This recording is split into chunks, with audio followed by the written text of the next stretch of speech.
Hello, hello, hello, hello, hello, hello, hello, hello, hello.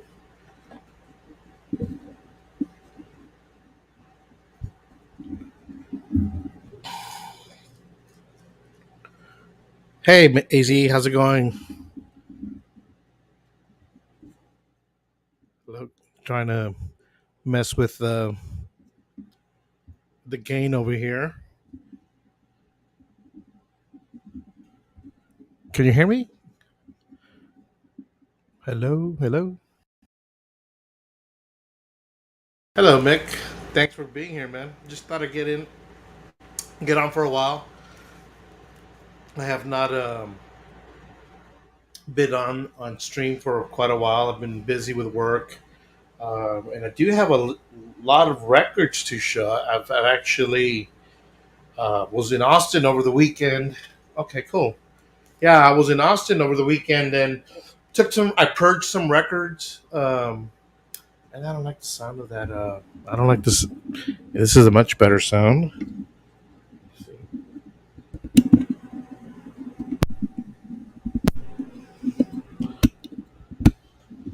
Hello, hello, hello, hello. Yeah, I think I like this one better. Anyway, so yeah, I purchased a lot of records, and I got quite a bit in trade. I was able to get a substantial amount for what I took. So I picked up a bunch of good records on trade and actually had cash left over, which was good. I was in Austin for the Boris show, so I went to my favorite record store to, just to purge and see what I could get. And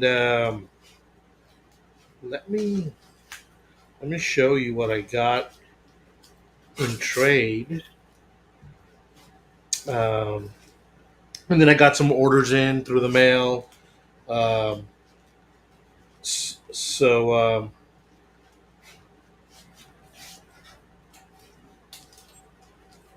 and some stuff I had pre-ordered, finally came in. So yeah, I got rid of some and got some, but I was able to pick up. I got there on a Thursday morning. I went straight to the record store. That way, I'll see how much cash I was going to get and how much in trade. So they made me a good amount, and I was able to find a couple of records on Thursday. I found this one from the Heads, kind of like a psychedelic band, and I've had this. I had a more deluxe version on my want list, but I found this. I went ahead and just decided to pull the plug on this one. So it was on, I got it for trade, so I didn't feel that bad. Uh, and then I picked up this Spanish prog band, Machina, which is this is their first one, and this is on the late on the reissue label Gerson out of Spain. Hold on, that's my Chihuahua wanting to come up. Get over here. So got this on trade as well. Machina is the name of the band. Um, and I was really surprised to be able to find the Return of the Living Dead. This is an OG. Um, Comes with the insert, the order page. Now I have the reissue, but I've never had seen an original out in the wild. So I got that. And then this is a band, another Spanish rock prog band called Zarpa Rock, and this is another reissue on the Somar record label. Hey, Miss Yu, how are you? Just showing some records of what I've recently added to my collection. These were records that I got in trade when I went up to Austin over the weekend. So that was at one record store. And then I ran to another because it was a friend's birthday, so I hadn't gotten him anything. So I ran into Waterloo Records, and my objective was just to go in, buy a gift certificate, and walk out. Well, in their used bins, now they have a rarish records bin where they have, I guess, some of the more exclusives or more expensive rare records. And I did find, and again, these I never see out in the wild. The first two records from the band Triptycon.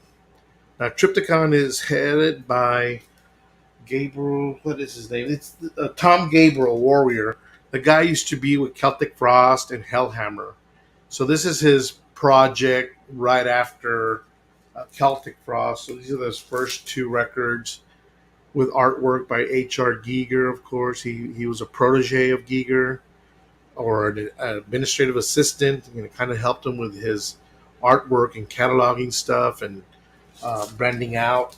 So yeah, two by Triptycon. So I picked these two at Waterloo, and that was all still on Thursday.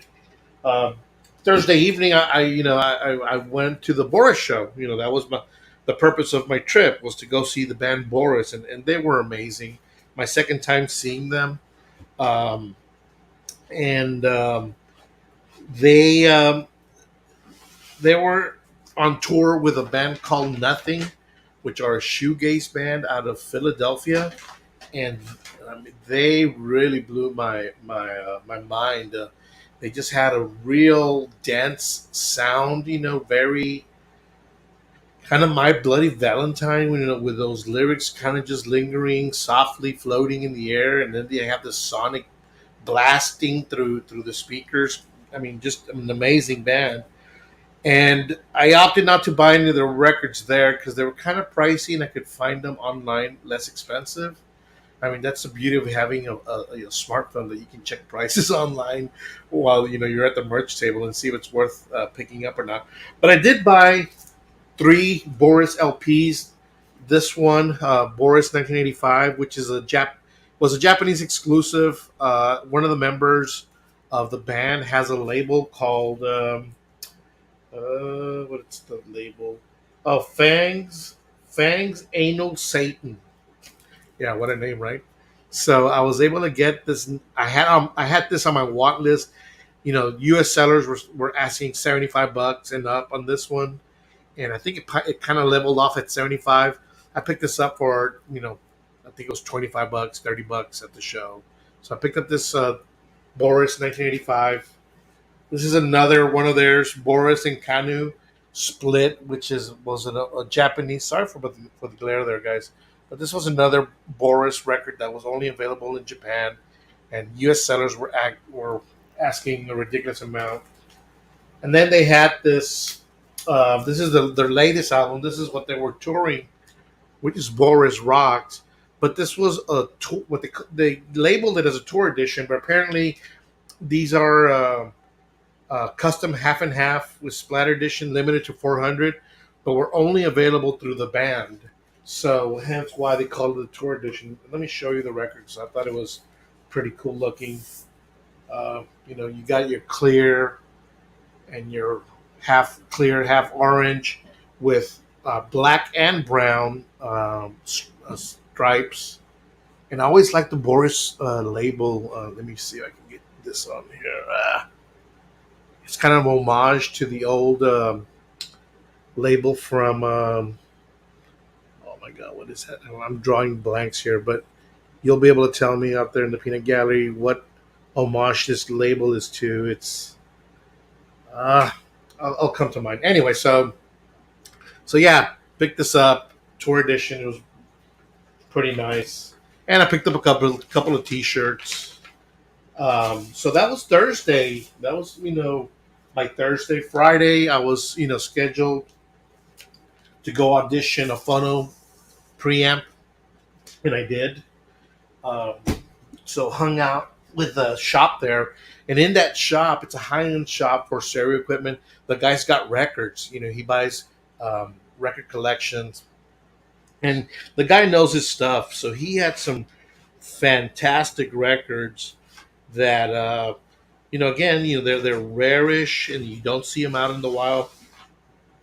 But I was able to find an original um, Faust first pressing. So I got that, and then there's this prog band from Mexico, Iconoclasta. I've had this on my want list for a while. The guy had it for $15, which I thought was a deal. I think this may be a reissue of it, within the same year or a year after the original. But for $15, I'll take it. I'm kind of leery about ordering records from Mexico. I don't trust my brothers down there. Anyway, so and I also picked up this. This is a krautrock. This is a reissue, Blackwater Park, kind of fusiony, jazz rock outfit. Had this also on my want list, and picked it up, and it was I think a reissue from the '90s. So did that, and then the one that really the coup de grace was an original Granicus, which is a hard rock band from This is from 1973. It's an original RCA. I've been after this. There's reissues of this, but I kind of always, hey Bill, um, kind of just held off on getting a reissue. I always wanted an original. Yeah, it's got the little saw cut here, but I don't know if you can see. Let me see. There, yeah, you can see here. But yeah, I guess this was a cutout at some time, and throughout time, it became a rare and sought out record. So that was Friday. That was Friday in Austin. I auditioned a funnel preamp. Um, they were kind of pricey, so I kind of just held off. And then on Saturday, hung out with a buddy of mine, and we did the same thing. You just go out record shopping, go out to eat, hang out, and I went back to um, the record store where I had taken some records to purge, and I found this band Nothing, which is the band that opened up for Boris. And I found this there like for $18.99, and I think they were asking like $25-$30 at the show.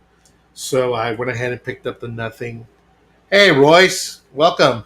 Kind of just giving a recap of the latest editions of records to my collection. Um, and then I found this Green River, which was Mark Arm's first band before Mudhoney.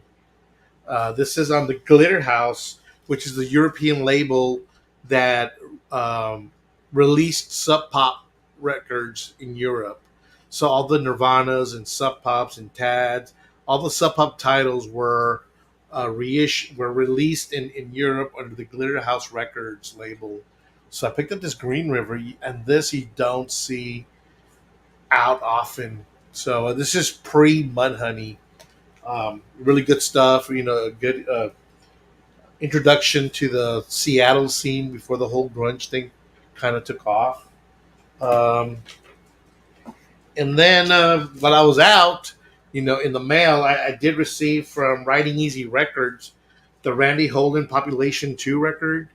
If you're not familiar with Randy Holden, he is a guitar virtuoso, had a record called Randy Holden Population and Population 1. And it was one of those grails highly sought after by high end collectors because it was a private press.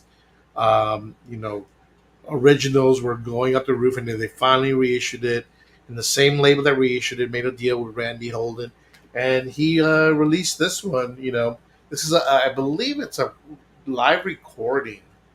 But anyway, I had pre-ordered it. It came in while I was up in Austin, and then this is another psych rock masterpiece. Mien Kanakunaru. I do not know how to pronounce that. That Mien Kanakaru. And I think it's a Japanese outfit who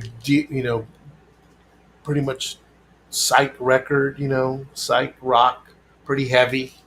And this is on that Riot Season label that I'm a big, huge fan of. I don't know if you can see it there. Yeah, it's on the bottom. You see three little tanks. I'm a huge fan of that label. I support them. I get just about everything they release because it's good stuff. And yeah, that was it while I was gone. And then yesterday, in the mail, I received a government Mule, The Deepest End, Volumes 1 and Volume 2. Now, this has never been on vinyl. I had the original, I think it was like a triple CD, and then I had the DVD, which was, this was a concert in 2003 in it was in, what was this? Yeah, it was in New Orleans at the Sanger Theater, and basically this was a tribute to their previous bass player who had passed away sadly. So when they did this concert, they had a rotating cast of musicians. Since it was during Jazz Fest, there were a lot of musicians hanging around in New Orleans performing or about to perform, and so they had a rotating cast of bass players.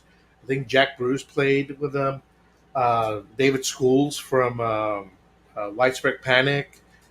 They had oh my god, they just a bunch of guys. The guys from Primus. They had a bunch of guys coming in and out. Here are the bass players. It was Jack Cassidy, Claypool, Roger Glover, Mike Gordon, Paul Jackson, Conrad Lozano, Will Lee, Jason Newsted of Metallica, George Porter Jr., Greg Rezab, David Schools, Rob Glasserman, and Victor Wooten. And those were just the bass players. And then musicians, they had Carl Denson's Dirty Dozen Brass Band, Bella Fleck, David Hidalgo, and Sonny Landreth, Ivan Neville, Fred Wellesley, and Bernie Worrell. So it was just a rotating cast of musicians coming in and out, doing renditions of Government Mule tracks and some covers. An amazing, amazing show. I had a friend who actually went. Again, the show was in 2003 at the Sanger Theater in New Orleans, and he said that it was like 4 o'clock, 5 o'clock, and they were still going. So yeah, the Deepest End. That this is on a European label, so I got both volumes, volume 2 and 1. I've heard volume 1. They're both on this cool blue vinyl. So yeah, for if you're into the Government Mule, you are definitely aware about the Deepest End volumes 1 and 2.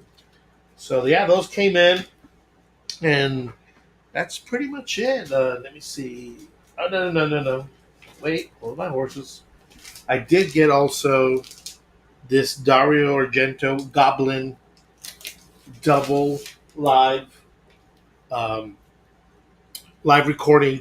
It was a live recording of the soundtrack for Profondo Rosso, which is the movie Deep Red, and also Suspiria. This is a box set with both records. You can see there's two vinyls in here. They did the whole soundtrack from start to finish live in Europe. So yeah, I got this box set from the Svart label out of I think Finland. So that's another edition. And one more. Got the Reverend Bizarre Slice of Doom box set, and this is basically a bunch of their demo tapes and stuff that they released on 7-inch or singles. So this completes everything that Reverend Bizarre has ever recorded.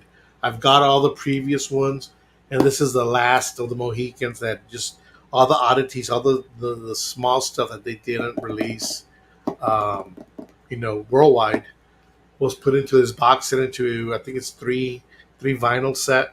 So yeah, this came in as well, and I had pre-ordered this a long time ago, so it finally came in. And that's it, guys. That's pretty much what I've added to my collection for the month of August. It was pretty slow there. I was planning on this trip for Austin, so I kind of held off on really, buying anything until I went over there because I knew I would find some great records while I was up in Austin. And what if you guys ever visit Austin? Highly recommend you go to End of Veneer, Waterloo Records, and Breakaway Records. Those three record stores, you'll definitely find some good stuff. So yeah, just kind of want to get on here. I haven't made a video in a while. I haven't done a live video, in a while. So I just thought I would get up here and share with you what new records I've added to my collection.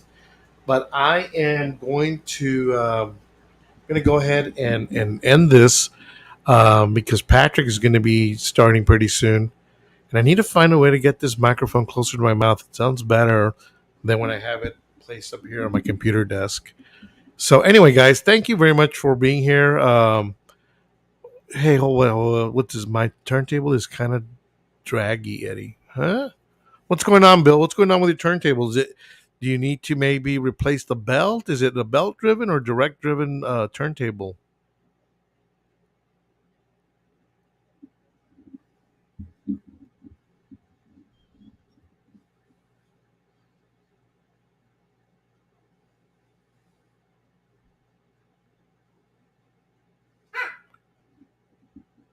Bill, are you still here with us or not?